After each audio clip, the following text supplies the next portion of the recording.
찬송가 279장 인내하신 구세주여. 279장 찬송. 인내하신 구세주여,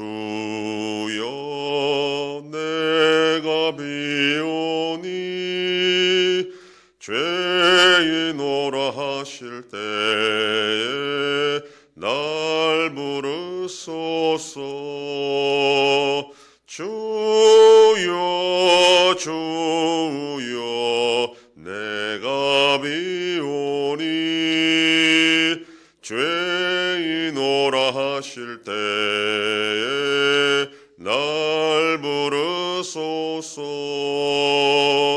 자비하신 보좌 앞에 굴 엎드려 자복하고 회개하니 믿음 주소서. 주여 주여 내가 비오니 죄인오라 하실 때에 날 부르소서. 주의 공로 의지하여 주께 가오니 상한 마음을 고치시고 구원하소서. 주여 주여 내가 비오니 죄인오라 하실 때에 날 부르소서. 만복 근원 우리 주여 위로하소서. 우리 주와 같으시니 어디 있을까.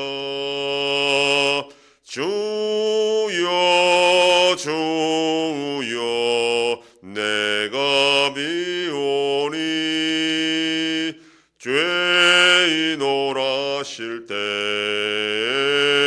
날 부르소서. 아멘.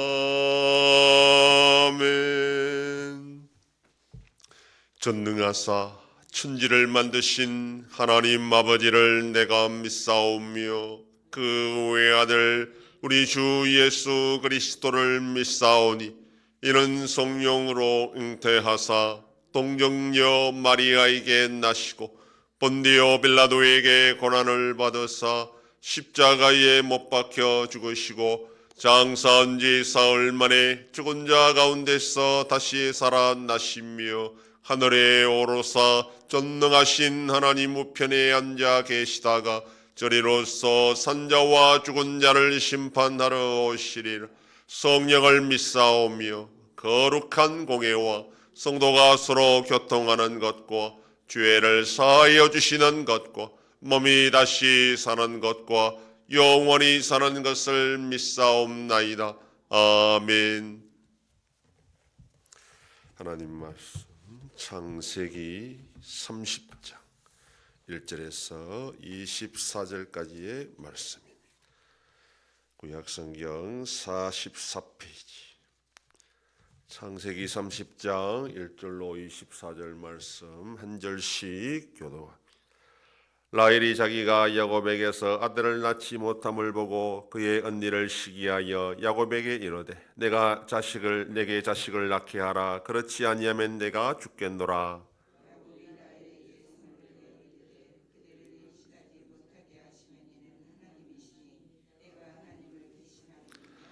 라헬이 이르되 내 여종 비라에게로 들어가라. 그가 아들을 낳아 내 무릎에 두리니 그러면 나도 그로 말미암아 자식을 얻겠노라 하고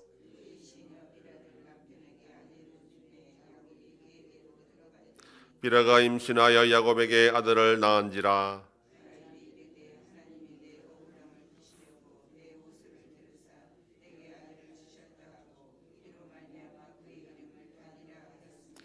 라헬의 시녀 비라가 다시 임신하여 둘째 아들을 야곱에게 낳음에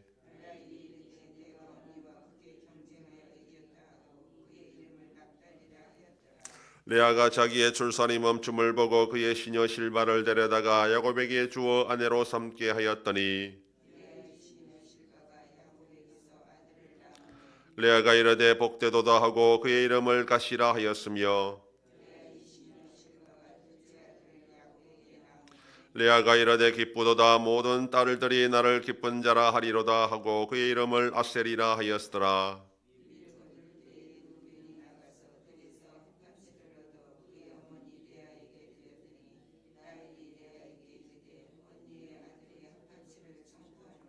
레아가 그에게 이르되 네가 내 남편을 빼앗은 것이 작은 일이냐 그런데 네가 내 아들의 합한 채도 빼앗고자 하느냐. 라헬이 이르되 그러면 언니의 아들의 합한 채 대신에 오늘 밤에 내 남편이 언니와 동침하리라 하니라.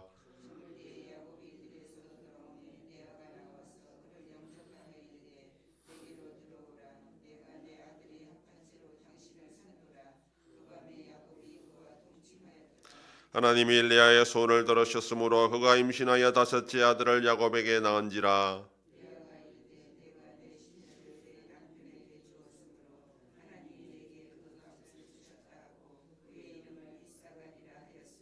레아가 다시 임신하여 다섯째 아들을 야곱에게 낳은지라.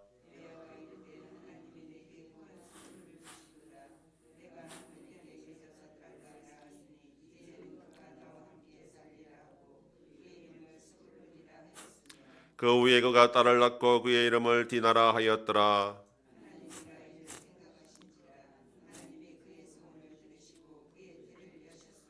그가 임신하여 아들을 낳고 이르되 하나님이 내 부끄러움을 씻으셨도다 하고 그 이름을 요셉이라 하니 여호와는 다시 다른 아들을 내게 더하시기를 원하노라 하였더라.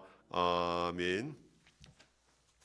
스가살이 한 지 8년째부터 그러니까 라헬과 레아와 결혼한 후에 14년째 되는 해까지 총 7년간 치열한 두 자매의 출산 경쟁에 의하여 야곱은 11명의 아들을 낳게 됩니다. 레아는 남편의 사랑을 강구하며 아들을 낳았고 라헬은 아들을 강구하며 종을 통하여 아들을 낳게 됩니다. 라헬은 태를 열고 닫으시는 하나님께 간구하지 않고 남편에게 하소연을 하고 야곱은 또 이에 성을 냅니다. 하나님이 태를 열어주시지 않는데 인간이 어떻게 할 수 있겠는가? 그건 물론 맞는 사실이죠. 그러나 사실이 때로는 상처가 될 수 있다는 것을 우리가 기억을 해야 됩니다. 야곱은 라헬의 괴로움을 이해해야 했고 아버지 이삭처럼 하나님께 간구해야 했지만 할머니 사라간 것처럼 종을 통하여 자식을 낳으려는 라헬의 말을 듣게 됩니다. 이 두 여인이 아들의 이름을 짓는 걸 통해서 자신들이 얼마나 억울한지 그걸 하소연하고 있다는 것을 잘 이해를 해야 됩니다. 자식을 통해 자신의 결핍을 채우려는 그런 욕망이 아들의 이름에 나와 있기 때문입니다. 하나님이라는 것을 갖다 붙이지만 하나님에 대한 올바른 신앙이 아닙니다. 레아나 라헬이나 모두 자기가 다 피해자고 자기가 세상에서 제일 억울하다고 생각하고 그런 자기는 위로를 받아야 된다 그렇게 생각하는 자들입니다. 하나님의 은혜가 무엇인지 또 자기가 얼마나 무가치한 존재인지 그거는 알지 못하고 아무튼 하나님을 그렇게 자기식으로 이해하고 또 부르는 자들입니다. 출산 경쟁을 통해서 11명의 아들과 1명의 딸을 낳은 것은 분명 결국 하나님이 약속한 대로 번성하는 것이었지만 그러나 그것은 자신들이 원하는 방식은 아니었습니다. 그들에게는 하나님의 약속을 성취한다 하는 그런 생각이 없었습니다. 이들의 번성은 단지 이스마엘과 그두라의 자식들이 번성하는 것처럼 그런 세상적인 번성일 뿐이었습니다. 약속의 자녀가 되기 위한 관문이 남아있으니 야곱에게는 약곡강 나루터가 기다리고 있고 이 12 아들에게는 애굽이 기다리고 있습니다. 이 관문을 거쳐야 그들이 진정 하나님의 자녀로서 거듭날 수 있게 되는 것입니다. 우리들이 세상을 살아가면서 때로는 하나님의 뜻에는 관심이 없이 내 뜻과 욕심을 따라 살아갈 수가 있는데, 그럴 때라도 하나님은 우리를 포기하지 않고 반드시 그를 돌려 하나님의 뜻에 합당하게 만들어 가시는데, 그 과정이 때로는 힘들고 고통스러울 수 있다라는 것입니다. 그러나 하나님은 포기하지 않고 하나님의 백성들을 반드시 올바르게 만들어 가신다라는 것을 믿고 오늘도 순종하며 살아가는 복된 하루가 되기를 소망합니다. 기도하겠습니다. 하나님 아버지, 감사합니다. 지난밤도 지켜주시고 또 이 새벽을 깨우며 주님 앞에 나와 기도하고 오늘 하루도 살아가게 하시니 감사합니다. 야곱의 가족들의 그 살아가는 모습을 통하여 하나님의 약속은 반드시 성취되지만 그들이 원하는 방식이 아니라 하나님의 뜻대로 이루어짐을 고백하며 순종하며 살아가는 것이 복인 줄 알고, 오늘도 우리의 이 세상의 삶 속에서 하나님의 뜻이 반드시 이루어짐을 믿고 순종하며 살아가는 복된 자들이 되게 하여 주시옵소서. 아버지 하나님이 나라 대한민국과 함께 하셔서 은혜를 베풀어 주심으로 이 위기를 잘 극복할 수 있도록 인도하여 주시옵소서. 전쟁 속에 있는 나라들도 불쌍히 여겨주시고 속히 평안을 허락하여 주시옵소서. 우리 안송교회가 평안하여 든든히 서가는 교회가 되게 하심으로 하나님께 영광 돌리는 교회가 되게 하여 주시옵소서. 성도의 가정과 생업의 복을 주심으로 감사가 넘치는 가정이 되게 하여 주시옵소서.